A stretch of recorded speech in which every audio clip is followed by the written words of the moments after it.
Hello friends, நீ நான் காதல் அடுத்து வர எபிசோடில் என்ன நடக்கலாம் அப்படிங்கிறத பற்றி பார்க்கலாம். ஸ்டோரியை ரொம்ப எமோஷனலாகவும் இன்ட்ரெஸ்டிங்காகவும் கொண்டு போய்கிட்டு இருக்காங்க. லாஸ்ட் எபிசோடில் ராகவ்கிட்ட அஞ்சலி பேசி முடிச்சதுக்கப்புறம் ராகவ் எல்லாத்துக்கிட்டையும் மன்னிப்பு கேட்டது மட்டும் இல்லாமல் நானே போய் அபியை கூட்டிகிட்டு வரேன்னு சொல்லி கிளம்பி போனாங்க.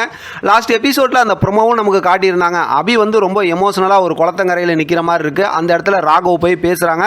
இருந்தாலும் அபி வந்து அப்பா இனிமேல் நான் உங்கள் கூட வரலப்பா, நீங்கள் போங்க அப்படிங்கிற மாதிரி ரொம்ப கோவமாகவும் எமோஷனலாகவும் அப்படியே அழுதுகிட்டே பேசுகிறாங்க. ஏன்னா ஏற்கனவே இந்த மாதிரி ஒரு மூமெண்ட் நடந்துருச்சு இல்லையா, அதனால தான் அந்த மாதிரி பேசுகிறாங்க. அந்த நேரத்தில் தான் ராகவ் இருந்துக்கிட்டு மறுபடியும் அபியை ரொம்பவுமே நோஸ் கட் பண்ணுற மாதிரி தான் பேசுகிறாரு. நீ இந்த மாதிரிலாம் நாடகம் போடாத, உன்னை பற்றி எனக்கு தெரியும், உனக்கும் விக்னேஷுக்கும் கல்யாணம் நடக்கிறதுக்கு முதல் நாள் நைட்டு என்ன நடந்துச்சுங்கிறது நான் தெரிஞ்சுக்கிட்டேன் அப்படிங்கிற மாதிரிலாம் பேசுகிறாங்க. அப்போ தான் அபி சுதாரிக்கிறாங்க. என்ன இவர் பார்த்துருப்பாரு, எதனால் இப்படி பேசுகிறாரு அப்படிங்கிற மாதிரிலாம் யோசிக்க ஆரம்பிச்சிட்டாங்க. என் மேலே என்ன பிரச்சனை இருக்குங்கிறத இப்போ நீங்கள் சொல்லியே ஆகணும், சொன்னால் தான் நான் வருவேன் அப்படிங்கிற மாதிரி பயங்கரமாக அபி டிமாண்ட் பண்ணுற மாதிரி காட்டினாங்க. அந்த நேரத்தில் தான் ராகவ் பார்த்தோம் அப்படின்னா அபியும் முரளியும் அந்த கட்டிப்பிடிச்சு முரளி வந்து அபியை கட்டிப்பிடிச்சிட்டு இருந்தாங்க இல்லையா, அந்த விஷயத்தை பார்த்தா அவர் நினச்சி பார்க்குற மாதிரி காட்டினாங்க. ஆனால் இது நம்மளை குழப்பறதுக்காக காட்டினது அப்படிங்கிறத நம்ம ஏற்கனவே பேசினது தான். ஏன்னா இந்த ஒரு உண்மையை சொல்லிட்டாங்கன்னா ஸ்டோரியே முடிஞ்சு போச்சு அப்படிங்கிற மாதிரி தான் இப்போதைக்கு இருக்கும்.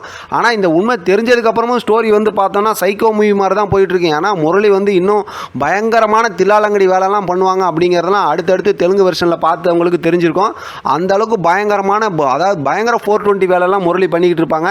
சரி, இப்போ நம்ம கதைக்கு வருவோம். அதாவது அடுத்து வர எபிசோடில் முரளியை பற்றி இருக்க உண்மையை அதாவது அபியும் ராகவும் பேசி தெரிஞ்சுக்குவாங்களா அப்படின்னு பார்த்தா கண்டிப்பாக நடக்க போகிறதில்ல. இப்பயும் கூட பார்த்தோம்னா அஞ்சலிக்காக பேசி சமாதானப்படுத்தி தான் அபியை வந்து ராகவ் கூட்டிகிட்டு வருவார். அஞ்சலியும் வந்து அபியும் வந்து அஞ்சலிக்காக சமாதானம் ஆகி திருப்பி வந்துட போகிறாங்க. ஆனால் இதில் ஒரு பெரிய ஹைலைட்டான விஷயம் என்னென்னா, இப்போதைக்கு ராகவ் பேசுனதை வச்சு அபி ஒரு விஷயத்தை புரிஞ்சுக்கிட்டாங்க.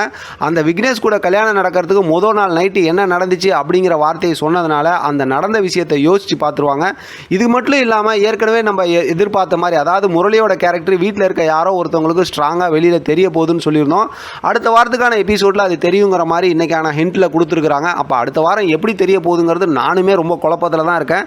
ஒருவேளை ஆண்டாளத்துக்கு தெரிய போதா, இல்லை அஞ்சலிக்கு தெரிய போதா, அணுவுக்கு தெரிய போதா, இல்லை அபி தான் கண்டுபிடிக்க போகிறாங்களா அப்படிங்கிற மாதிரி நிறைய யோசனை இருக்குது. பார்க்கலாம் என்ன நடக்குதுன்னு. இதை பற்றின உங்களோட கருத்து கமெண்ட் பாக்ஸில் தெரியப்படுத்துங்க. தொடர்ந்து ஆதரவு கொடுங்க. தேங்க்யூ ஃப்ரெண்ட், தேங்க்ஸ் ஃபார் வாட்சிங்.